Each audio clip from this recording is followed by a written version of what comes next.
All right. Good evening, everyone. Happy to see so many people on this evening. Hope all is well. Excuse me, Mr. Reed. You didn't have to respond that you were coming, right? Because some people are having a difficult time. They're texting me, telling me they're having a difficult time. No, right? They didn't have to respond. No, Right. That's what I told them. Okay, I sent it to them again, but okay. Thank you. you're welcome. No problem. All right. So, good evening, everyone. Once again, welcome to our Return to School Town Hall session. This presentation is being recorded, so please act accordingly. Just to go over some really quick ground rules with Google Meets etiquette. As I said previously, this session is being recorded, and it's being recorded for a number of purposes, but to allow those members who cannot join us today the opportunity to gain the information that we're sharing this evening. If you do not wish to be recorded, you can feel free to exit the session, and the session will be made available via our social media platforms within 1 to 2 business days. Please also mute your mics if you have not already done so. Feel free to also turn your cameras off. If you are on a mobile device, if you called in, you press *6 so that you can mute yourself as well. Excuse me, and if there's any questions or comments, we will have Q&A sessions throughout. So please type them in the chat, and depending on the number of participants we have this evening, you can also unmute yourself and speak as well.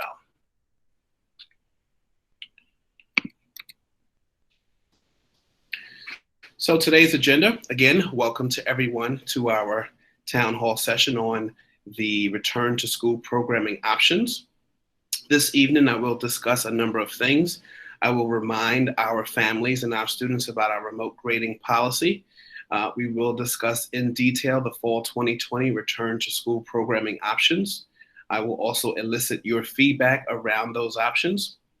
And then we'll close with a reminder around the remote learning survey for our families to elect whether or not you want to enroll in full-time remote learning for the fall, and then to inform you around the family engagement forums that Central DOE is providing to all staff that the Chancellor and a number of DOE leadership is on to provide up-to-date information around the return to school in the fall. So again, our remote grading policy, our third and final marking period did end on June 19th. And of course, that if you got a 65 or better, that indicates that you have mastered the course aligned to state standards from the spring semester. When you receive a 65 or better on your report cards or your transcripts, that means that you've passed the class, you've earned that course credit, and you would also have earned the Regents exemptions if you were in a Regents terminating course, being mindful that you would also have had to pass the fall semester of that course as well, or the prior sequences in that course if it's a 2-year course sequence. Now, a reminder to our families, you all can decide whether or not you want to keep the numeric grade or change it to a CR. With the COVID-19 pandemic that we are still currently in, some students' averages may have been affected. And so if you would like the grades that they've obtained, the numeric grades to be changed to a CR, you can send that request to Ms. Perez at sperez6@chelseahs.org. Final report cards and transcripts have already been issued, and you do have throughout the fall, but no later than November 30th, to make that formal request. It is important to note that the CR does not affect a student's overall average, and it does not change the fact that they've still passed that class, they still earn that course credit, and again, if they were in that Regents terminating course, they would also obtain the Regents exemption. So before we proceed, this is our first Q&A. Are there any questions around remote grading? For this moment, I'd ask that you type your question in the chat box, and I will respond there.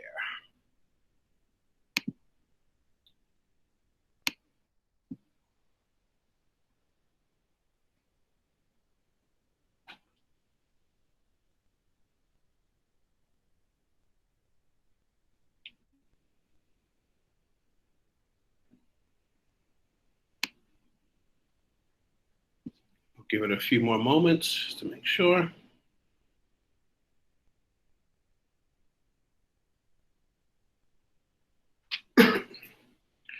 Okay, seeing no questions, let's move forward. So our return to school options for this fall.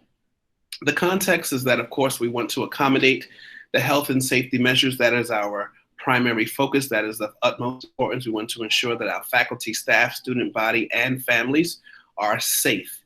And so we have to be mindful of safety constraints and building capacity constraints around the number of students that can be in the building to practice proper social distancing rules and regulations to ensure safety. So what we are going to present, or what I'm presenting this evening, is a cohort-based approach whereby students rotate between in-person and remote learning. So from March 17th through the end of June, we were all engaged in remote learning.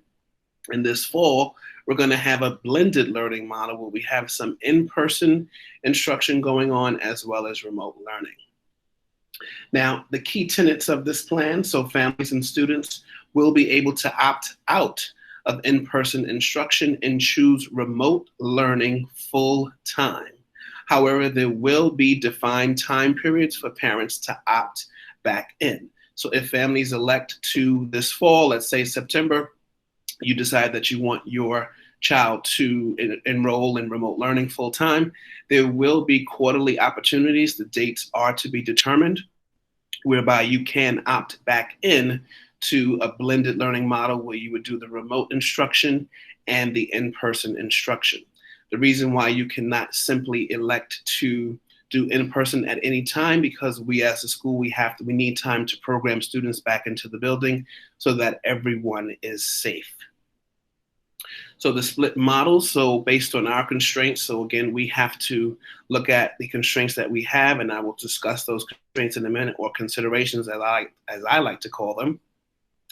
But we can accommodate, depending on how many students we can accommodate in the building.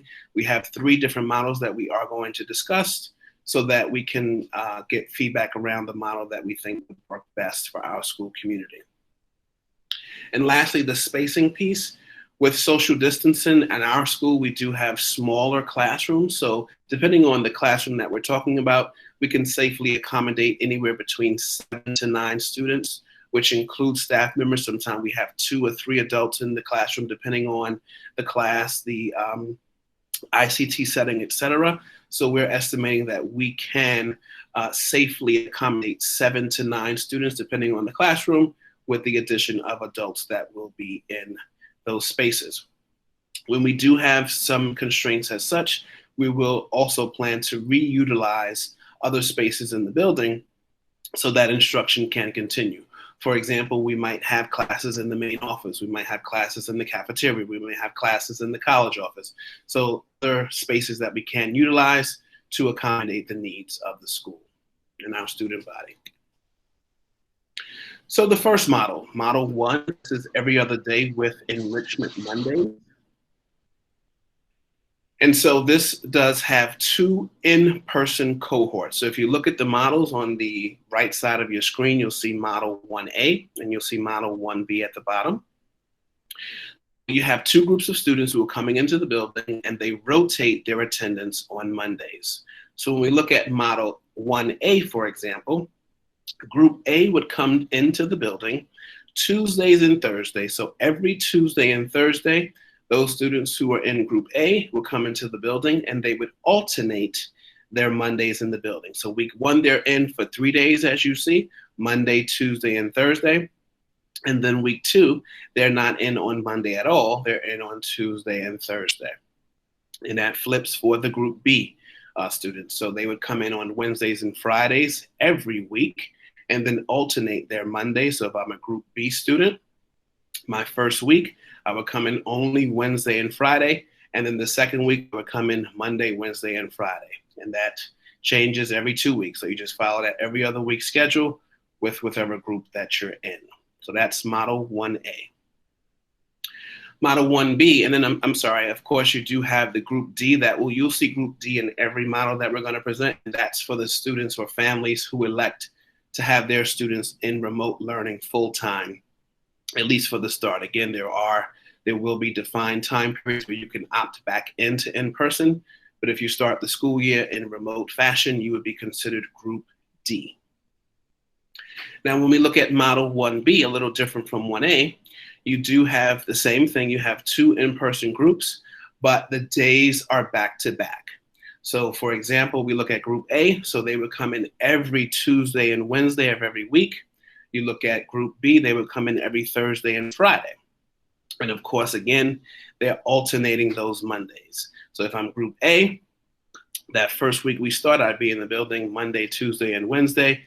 And the second week, I'll be in only on Tuesday and Wednesday. So I'll open it up now for questions around the first model. Please type your question in the chat box and I will respond. So this is a question around the remote grading. If a student failed the first semester and then received a 65 for the second, do they still need to take the Regents in English? So because ELA does have at least a 4-course sequence, they would have had to pass all 4 semesters of a class. If they fail one in that sequence, they would not get the Regents exemption and they would have to take the Regents exam. To answer your question, Mr. Silberfeld and Ms. Mantuano or Mrs. Castro, this is not by grade, this is full. So Model 1 can accommodate approximately 50% of the student body. And right now we're approximately 457, so let's round it up to 460. So that would mean at any given time, we're saying if we choose one of those models, we could accommodate up to 230 students on any given particular day. So it is not by grade, it is full school, 9 through 12.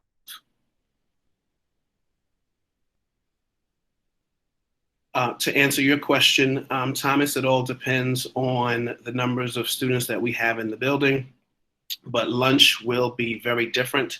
It will be a grab and go kind of lunch. So lunch will more than likely be at the end of day where students can grab their lunch and go, or we might have situations where we might have in the classroom. But again, that all depends on the numbers of students who elect to do remote learning in the fall, as well as staffing accommodations, which I'll get into in a moment.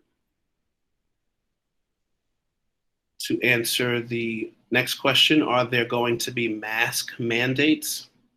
Yes, the DOE is providing PPE for all students and staff.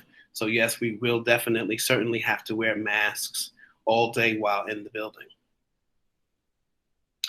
And Mrs. Castro, yes, you are able to choose, and I will. The question is, parents are able to choose, correct? So I am eliciting feedback this evening around the models that we have to select as a school as a whole. And some of the considerations that I must consider are the numbers of students who will elect to be in, as well as any staffing accommodation. So staff does have the ability to request an accommodation to work remotely from home. So depending on the number of staff in the building, as well as students electing to engage in instruction remotely, that would determine the model that we come to finally decide in August. That decision will be made in mid-August, the final decision that is in mid-August, and that would be shared with the school community. But in terms of parent choice, you, as of right now, your choice is to whether or not you want Christian to remain remote, or at least start the school year in remote, or come into in-person. That's a decision that you have to consider at this time. You would not be personally choosing a model.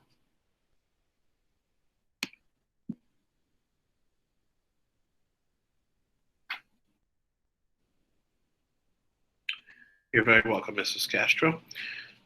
All right, seeing no other questions around Model 1, I'm going to continue. So Model 2, this is 1 to 2 days per week with alternating weeks, and this has 3 in-person cohorts.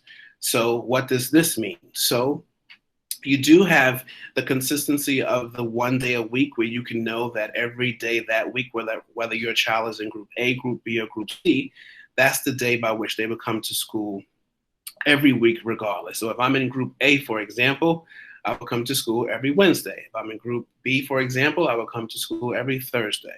If I'm in Group C, I would come to school every Friday. But it does alternate with a 3-week rotation.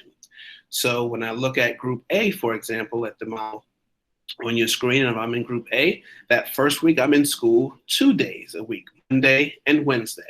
If I'm in Group A for week 2, I'm only in school 1 day a week. If I'm in Group A on week 3, I'm only in school Tuesday and Wednesday. So this model does have a little bit of confusion to it, in my opinion, but you do have the consistency around that day of the week, that Wednesday, Thursday, or Friday, with a 3-week rotation by which you just have to go on an every 3-week cycle. So, you know, that first week of the month, okay, my child's going to school Monday and Wednesday if I'm in A. That second week of that month, okay, they only going to school on Wednesday. That third week of that month, okay, they're going to school on Tuesday and Wednesday. Then recycle, okay, back to week 1. So every 3 weeks, you're starting over again, you know, so Monday and Wednesday, just Wednesday, and then Tuesday and Wednesday. So this is a bit confusing, but it is a model that's available for us to choose from. And again, that Group D, again, is that those families who elect to have their children start remote or stay in remote for the entire school year. But again, like I said, you would have opportunities to elect to come back into in-person, and we would have to program the students accordingly. So questions on Model 2?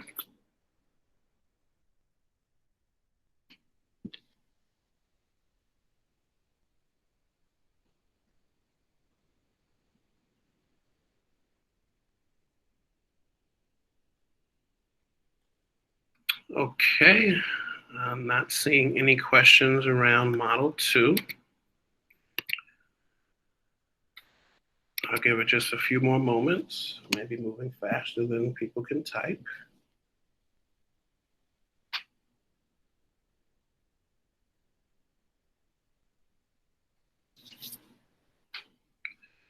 Okay, we're going to move on to the last model. It's important to note that there are 5 total models, but Model 4 and 5 are only for District 75 schools. We are not a District 75 school, so we only have 3 models to choose from. So this last model that we have to choose from is a 6-day rotation model. Still have the 3 in-person cohorts, with that 4th cohort, Group D, being fully remote. And you'll see in Model 3A, for example, the 6-day rotation, so it rotates in 6 days. So every 6 days, in essence, you would have to recycle the week. So a Group A, for example, on that first week, I'd be in school Monday and Thursday, and then I just have to cycle back on a 6-day rotation when I'm coming in to school on a 6-day rotation. Model 3A, in my opinion, again, is a bit complicated, it's a bit confusing. Model 3B is a little bit more consistent in that it allows that back-to-back Monday, Tuesday if I'm in Group A, Wednesday, Thursday if I'm in Group B, and then Friday and Monday if I'm in Group C. So you're looking at a 2-day rotation, but every 6 days. So in essence, you're saying to yourself, for planning purposes, every 5th and 6th day, my child will be in school. So you have to just do that rotation on a 6-day cycle to plan when your child would be in school for in-person instruction.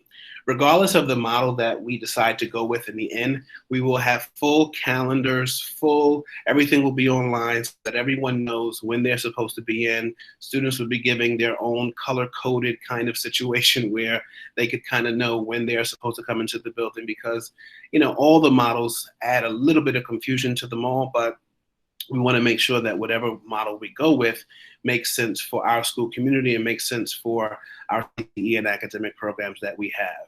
So Model 3, in essence, is the model that has a 6-day rotation. The first model allows for that kind of skip every 2 days. So Group A, again, has Mondays and Thursdays, and Group B, for example, Tuesday, Friday. You skip kind of 3 days in between, you know, seeing your groups of students. So in essence, for teaching purposes, the students will come in, you know, 1 day and then have 2 days where they're remote, and then come in another day and then 2 days when they're remote. So that's Model 3A. But Model 3B, they have the opportunity to be in school 2 days in a row and then have the next 4 days in a remote atmosphere.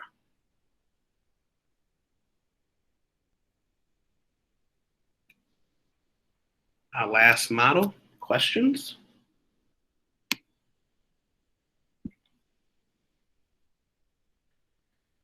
Very good question, Mr. S. So the question is, will remote learning maintain the same period schedules as the in-school learning? In other words, will there be a specific time for students of remote learning to attend their classes?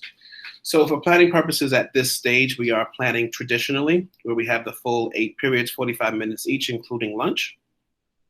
But unfortunately, unless I know the exact numbers of families who elected to do in person, as well as the staffing accommodations, that data is starting to roll in. It will start to roll in within the next week or two. As soon as I know that, then I'll be able to plan accordingly on whether or not we're going to have a full day. Because we have to consider whether or not we have a full complement of staff and whether or not we're going to have a full complement of students. It all depends on those numbers as to what the in-person school day will look like. Because we can't plan to have a full 8-period day if the full complement of 8 periods of staff are not in the building at that time. So it all depends on the accommodations around staff, as well as the family election of remote learning. So again, just to reiterate, you're welcome. We are planning with the traditional method now so that students know what classes they have, and for programming and credit-bearing responsibilities right now, we're planning traditionally, but again, when we get closer to August, we will know more about the in-school schedule.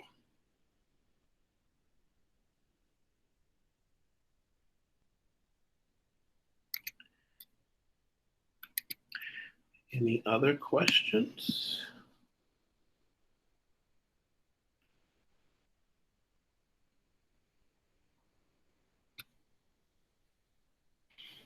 Okay, so we're small enough. I think our meeting, we're small enough. So I elicit your feedback now. Which option do you prefer and why? So, you know, it says to please type your name in the chat and you'll be called upon, or you can just unmute yourself. We are small enough at this time that you can unmute yourself and ask or state which option you prefer and why. This is where we elicit your feedback.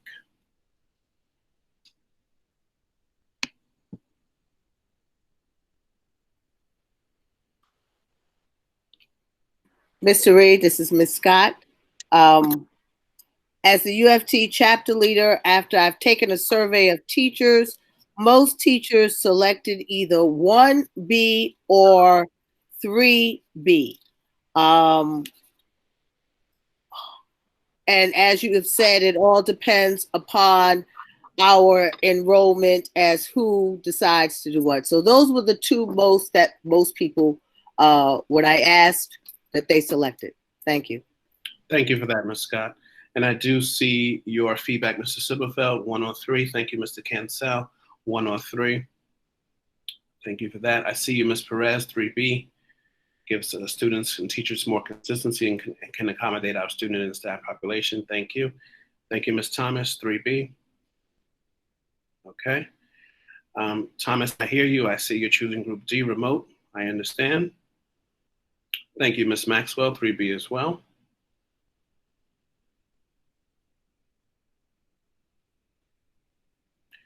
Thank you, Ms. Martin, 3B. I see it. No, Thank you. There. No, you can talk. No, that's Kenneth, that was you? yes, Mr. Reed. How are you? You could talk. You don't have to type. Yes, you can talk. Go ahead, Kenneth. What was your question or your comment? Group model 1A. Okay, thank you. I wrote that. Thank you, Kenneth. Thank you, Ms. Campos. I see 3B. Xavier, I see 3B or 1B. Thank you.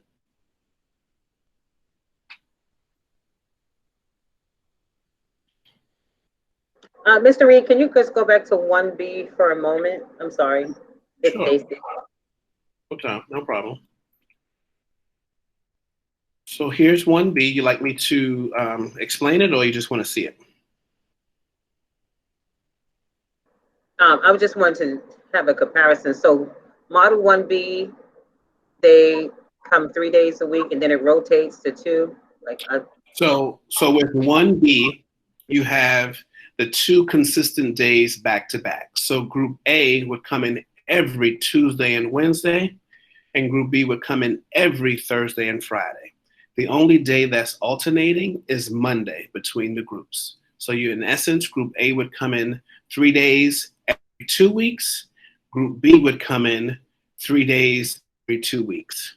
Does that make sense? But every week they're guaranteed to be in the building back to back, Tuesday and Wednesday if you're in Group A, or Thursday and Friday if you're in Group B. You're just alternating the Mondays. Okay, thank you for clarifying. You're welcome. Any other questions or comments? Let's see. S. Nixon, I see you with the D, which is the remote election. Ms. Lawrence, thank you, 1B. Sydney, I see your 1B. Mr. Reed, I do have a question. You did say that it all depends on the parents' response. Am I correct? And the accommodations of teachers. Am I correct? That is correct. So that is a definite consideration. We have to be mindful of any staff accommodations. So I'm going to go into that in just a moment. But staff do have the option of requesting based on medical concerns or age as to whether or not they want to elect to work remotely from home. And families do have the option of choosing to also have their child enrolled in full remote. And that can be for the entire school year, or that can be to start. And again, we will have dates where you can elect to come back in. We'll have at least 3 to 4 dates where families can elect to come back into in-person instruction. But again, those dates will be determined, and we'll share those when we get them, hopefully in late August. And then you can plan accordingly around that. But we need time. The reason why that is because we need to, of course, plan for proper social distancing and the safety of our students and faculty and staff.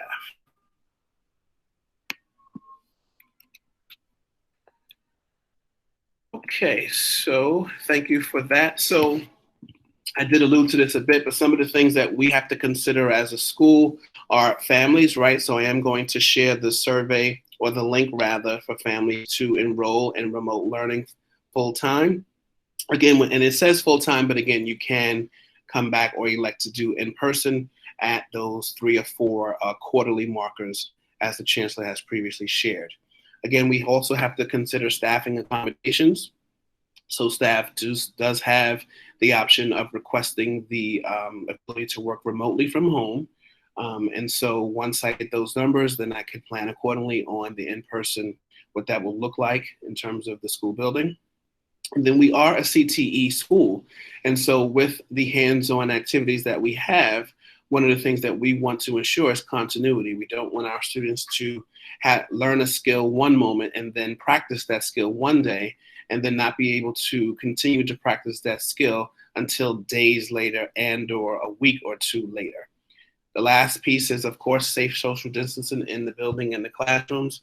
And so because we can only accommodate approximately 7 to 9 students safely per classroom, these are all the considerations that we have to consider as a school. And it just so happens that most of us, based on the feedback that you've given us, we are kind of aligned, right? So right now, we are looking at model 1B and or 3B. These are the 2 models that kind of support all the things that I just mentioned, all of these factors. And so with model 1B, again, that is a 50% capacity. So we're saying that we can safely accommodate roughly 230 students and the staffing of those staff who are going to come into in-person work. And so that's the 2 in-person cohorts of students with the remote group and Group D as well. So that's 50% capacity, that's the 1B. The second model is 3B, so that states that we can accommodate 1/3 of our students safely, and that has the 3 in-person cohorts of students that rotates every 6 days. So again, no final decision has been made yet, but these are the top 2 that I'm considering right now based on the numbers. And as the numbers get more concrete, and when I say the numbers, I mean the family electing of the remote online, as well as staffing accommodations. As soon as those numbers are finalized, then we will be able to share the model that we're going to move forward with, but that final decision will not be released until mid-August. any questions about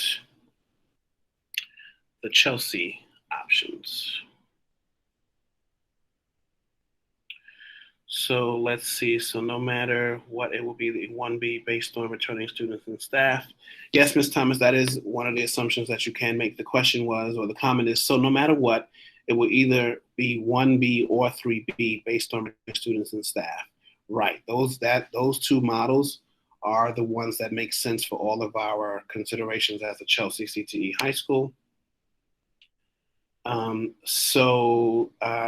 Mr. Silverfoot, I believe Ms. Scott answered your question. Yes. Yes. Mr. Reed, my question was, if a teacher starts the year doing remote learning from home, remote teaching from home, will opportunities be available for that teacher to return to the building if things improve? Lynn, I'll answer that for you, please. That is a union issue, and I will speak to you. Oh, okay. Thank you. Thank you, Mr. Reed. Thanks, Jen. You're welcome. So just to answer that question generically, anytime, for example, a staff member puts in a leave or a similar request, then the leave is indefinite. So the leave states that you're stating that you cannot come to work because of this defined purpose. So again, if the defined purpose improves or your condition improves, then you can return to work. But again, Ms. Scott will go into further detail with you one-on-one, but so that's that. All right, so as we draw to a close, there are two important things to note. So families, you do have the opportunity to elect in the remote learning online. I am told or advised that that portal has been a bit busy of late. So be patient. If you can't get in the first try, you might want to try to do it very early in the morning or very late in the evening. The DOE is comprised of 1.1 million students and families and staff. And so the accommodation requests are going in, the remote learning election are going in. So just be patient with that process. I will include the link in a moment in the chat. And then the chancellor and senior leadership DOE officials have been holding citywide family and community engagement learning sessions. So they're discussing the models, they're answering questions and concerns, and so those sessions do take place from 6:30 to 8 p.m. in the evening. You do need to pre-register, and I will provide that link as well. They did their first session last week. I believe it was July 16th, but they do have 3 subsequent sessions coming up. So next Tuesday, they're doing another one. They have another on August 12th, and then the last session will be August 27th. That's the citywide learning sessions around returning to school. So that'll be the latest, greatest information and updates around returning to school this fall. Are there any other questions or concerns? Let me get these links up. Feel free to unmute yourselves if you have questions.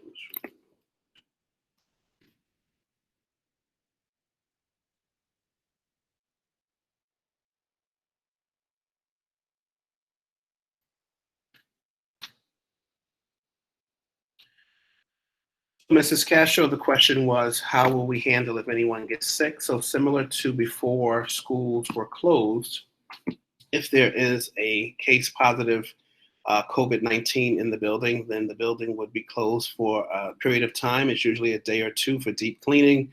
Staff and all students would be notified.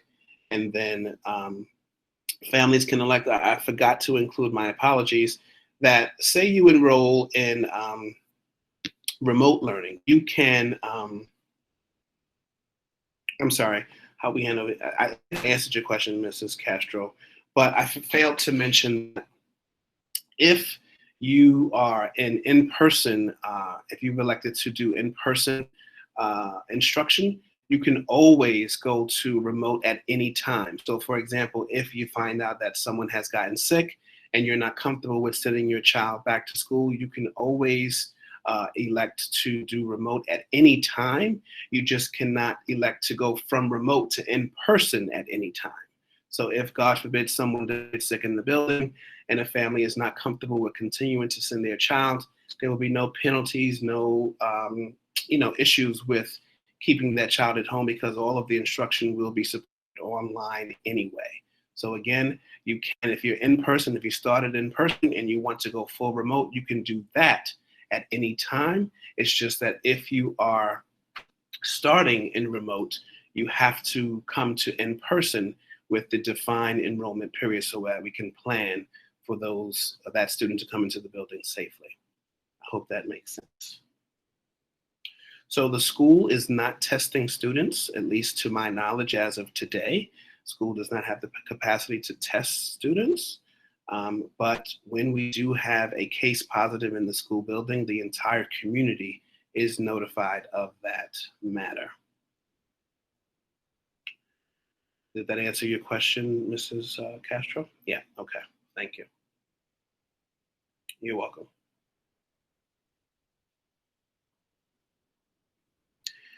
Any other questions while we're here? Just on some of the cleaning. Great question, Ms. Thomas. Will staff and students' temps be checked upon entry? So again, as of press time today, that is not official as yet, but things are changing day by day. That's why it's important that we try to engage in those citywide forums because it changes day by day. As of right now, that is not the case. Will staff and students' temps be checked upon entry? That is not the case, but that can change.